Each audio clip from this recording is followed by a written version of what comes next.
નમસ્કાર મિત્રો, હવે ગુજરાત પોલીસ કોન્સ્ટેબલની એક્ઝામ પછી હોટ ફેવરેટ ટોપિક તમે તમામ જ જાણો છો કે ભાઈ કોન્સ્ટેબલનું કટ ઓફ કેટલું રહેશે.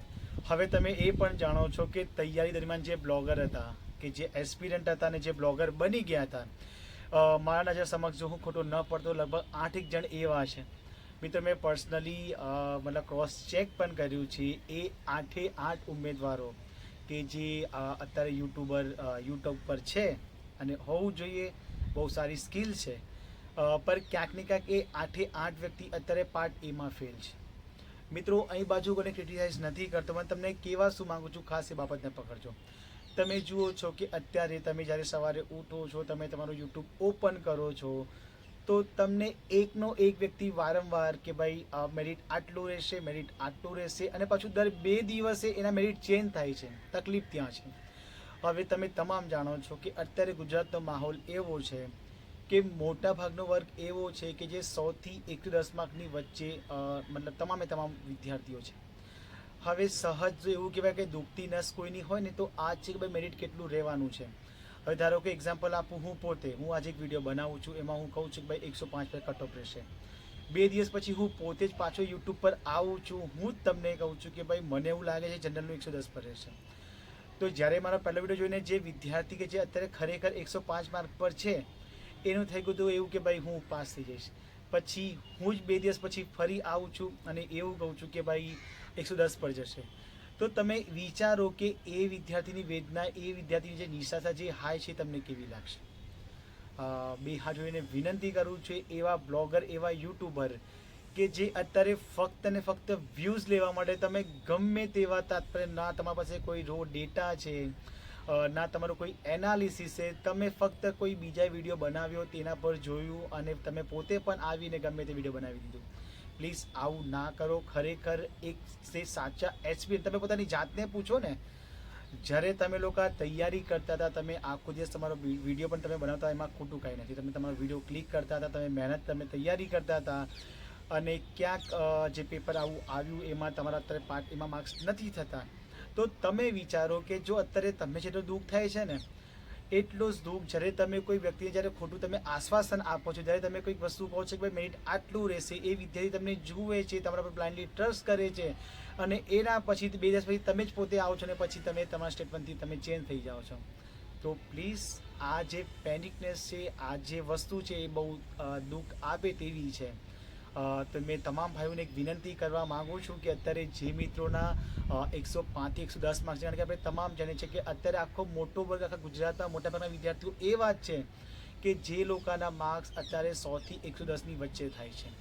હવે એમાં તમે મૂંઝાઓ છો, તમે ખોટી ચિંતા કરો છો, તેનો કોઈ અર્થ નથી. ધારો કે જો તમારા 100 માર્ક્સ હોય, હવે તમે ચિંતા કરતા ભાઈ થશે કે નહીં થાય, તો તમારે વિચારવાથી કંઈ થવાનું નથી. સિમ્પલ તો તમારો એટીટ્યૂડ એવો રાખો કે ચલો ભાઈ 100 આવ્યા છે, જે આવ્યા છે મારી મહેનતના છે, મેં જે તનતોડ મહેનત કરી છે, પેપર હાર્ડ હતું, તેના પછી મારા જો 100 માર્ક્સ થાય છે, તો એનું જસ્ટ લો.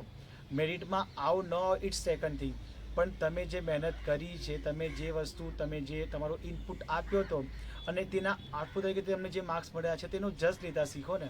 બાકી જો તમે પોતાની જાતને રિગ્રેટ કરશો, પોતાની જાતને તમે એવું કરશો, ભાઈ તમે પોતાની જાતને જો ધૃણા વ્યક્ત કરશો કે મારા સાથે જ આવું કેમ થયું, મારા આટલા ઓછા માર્ક્સ કેમ આવ્યા છે, તો મિત્રો, આ જસ્ટ એક જીવનનો પાઠ છે. આમાં વધારે તમારે મૂંઝવણ થવાની જરૂર નથી. આપ તમામ જાણો છો કે જ્યારે પોલીસ કોન્સ્ટેબલની એક્ઝામ નથી આવી, એના પહેલાં ઓલમોસ્ટ બધા જ ક્લાસીસવાળા કોન્સ્ટેબલની પ્રિપેરેશન કઈ રીતે કરવી, 30 દિવસમાં કઈ રીતે મેરિટમાં આવું, કઈ રીતે માર્ક્સ સ્કોર કરવા, આ મુજબના વિડીયો બનાવતા હતા. પણ મિત્રો, જ્યારે ખરેખર અત્યારે જે પરિસ્થિતિ ઊભી થઈ છે, તમે જાણો છો કે જે 5 માર્ક્સના વ્યાકરણ, કારણ કે ઘણા બધા વિદ્યાર્થીઓ એવા છે મારા ટચમાં, પર્સનલ ટચમાં એવા છે કે જેના માર્ક્સ બીમાં બહુ સારા છે, પર પાર્ટ એમાં નજીવા માર્ક્સથી ફેલ થયા છે. મિત્રો, તમે જુઓ છો કે અત્યારે ખરેખર જ્યારે વિદ્યાર્થીઓને જરૂર છે, ત્યારે કેટલા ક્લાસીસવાળા તમારા માટે ઊભા છે. મિત્રો, આ બહુ પર્સનલ એક મુદ્દો બની જાય છે, એટલે આપણે તેના પર વધારે વાત નહીં કરીએ, પણ તમે પોતાની જાતને સવાલ કરજો. બાકી અત્યારે જે ક્લાસવાળા છે, કદાચ પલક એકેડેમી જે સુરતવાળા છે, એ બહુ સારું કાર્ય કરી રહ્યા છે. મિત્રો, અહીંયા પણ અત્યારે વિરોધ એવો ઊભો થયો છે, જે વિદ્યાર્થીઓના માર્ક્સ થઈ જાય છે, તેમને એવું છે કે અત્યારે જે લોકોના માર્ક્સ નથી થઈ રહ્યા, જો એ લોકો પાસ થઈ જશે તો અમને કોમ્પિટિશન આપશે. પણ મિત્રો, અહીં બાજુ જે ફાઇટ છે તે વિદ્યાર્થીઓની વચ્ચે નથી. પણ જે સિસ્ટમ છે, સિસ્ટમમાં કારણ કે આપણે તમામ જાણીએ છીએ કે જે તે સમયના ભરતી બોર્ડના અધ્યક્ષ યુટ્યુબ પર આવે છે, કહે છે, એના પછી અધ્યક્ષ બદલાય છે, પેપર કન્ડક્ટ થાય છે ને પછી પેપરમાં જે મતલબ સિલેબસ પણ નહોતું એ વસ્તુ પૂછવામાં આવે છે.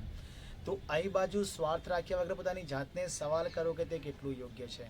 બાકી આપણે એમાં વધારે નથી પડતા કે ભાઈ સાચું છે ખોટું છે, કોણ સાચું કહી રહ્યું છે, ભરતી બોર્ડ શું કહી રહ્યું છે, આપણે એની વાત નથી કરતા. આપ તમામ મેચ્યોર છે, તમામ વસ્તુ જાણો છો, સો વધારે વિષયમાં આપણે નથી પડતા. મિત્રો, ત્રીજો મુદ્દો, આપ તમામમાંથી હજુ પણ ઘણા બધા મિત્રો એવા મૂંઝવણમાં છે કે ભાઈ મેરિટ કેટલું રહેશે. મિત્રો, ખરેખર હું તમને કહું છું કે જ્યારે જો સીસી ગ્રુપ એ ને ગ્રુપ બીના વિદ્યાર્થી જ્યારે નીકળી ગયા છે મેરિટમાંથી, કારણ કે બધા જ અત્યારે ઓપ્ટ આઉટ કરવાના છે, બધા અત્યારે ડીવી કદાચ નહીં જ કરાવે ને એક મોહિમે ચાલે છે.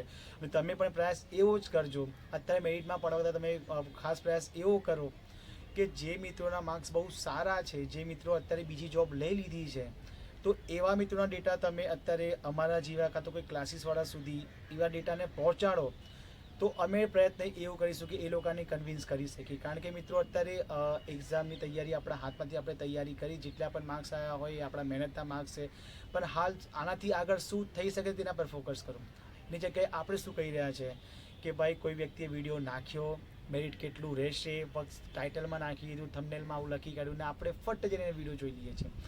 તમે એવા વ્યક્તિને પ્રેરિત કરો છો કે તમે વારંવાર આવો વિડીયો બનાવો, કારણ કે એ વિડીયો નાખે છે, તમે જુઓ છો એટલે જે પ્રેરિત થાય છે કે હું બીજો વિડીયો નાખું. તો ખાસ જો તમે મારો વિડીયો જોતા હો, તો તમે મારી વાત માનતા હો, તો એક રિક્વેસ્ટ એવી કરીશ કે ભાઈ તમારા જેટલા પણ માર્ક્સ જો તમે બંને પાર્ટમાં પાસ થયા હો ને તો હોપ રાખજો.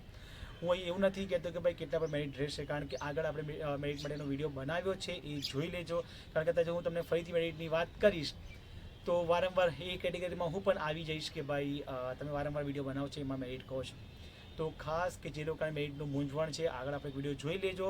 બાકી વિનંતી કરીશ કે હાલ મેરિટના ચક્કરમાં પડ્યા સિવાય તમે અહીંથી શું કરી શકો છો તેના પર ફોકસ કરો. અને ખાસ કે જે મિત્રો અત્યારે 27, 28, 29ની એજ કાં તો તેનાથી વધારે છે, તે તમામ મિત્રોને બે હાથ જોઈને વિનંતી એવું કરીશ કે જો તમને એવું લાગતું હોય કે હું પાસ થાઉં, ફેલ થાઉં, ઇટ્સ સેકન્ડ થિંગ, પર ખાસ અત્યારે પ્રયત્ન એવું કરજો કે પોતાની સ્કિલ્સ પર કામ કરો. અન્યથા મિત્રો, અત્યારે સોશિયલ મીડિયાનો જમાનો છે, એમાં તમે બહુ સારા પૈસા અર્ન કરી શકો છો. એ કઈ રીતે કરી શકો એના માટે લોટ્સ ઓફ વિડીયો યુટ્યુબ પર છે, ઇવન આપણે ટેલિગ્રામ પર આવજો, આપણે પ્રયત્ન કરીશું તમને ત્યાં પણ સમજાવવાનું.